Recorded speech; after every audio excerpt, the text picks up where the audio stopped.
over grenade launcher, and he came up with a plan to put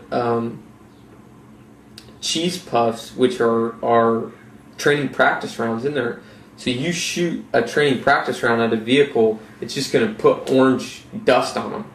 So you shoot 4 of these, and then the last 2 would be high explosive rounds. So he's coming up with all of these different techniques to keep the Marines out of these escalation of force procedures. One thing that we lacked was not, I think there's a direct link between non-lethal force, non-lethal weapons and counterinsurgency. Because on the high end of the spectrum, you're trained to kill and you're going to kill people. On the low end of the spectrum, which is where we're operating, you're facing situations where if you take an action, you need to have an alternative between kill or don't kill or be killed.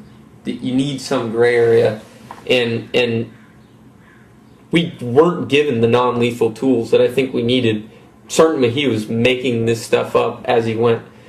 On a battalion level, Gunner Carpenter filled that role for the battalion. He focused on the enemy as a battalion. He more than the company commanders did.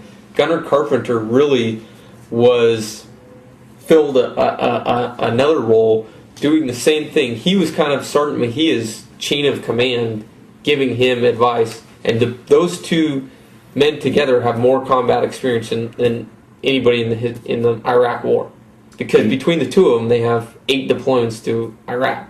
And Gunner Carpenter was with Lima 37 for 2 tours before he went up to the battalion staff. Correct. And weapons platoon or weapons company.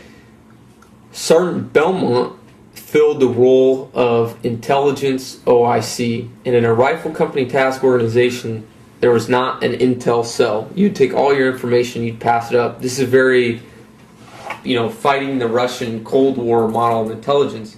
In this new level in your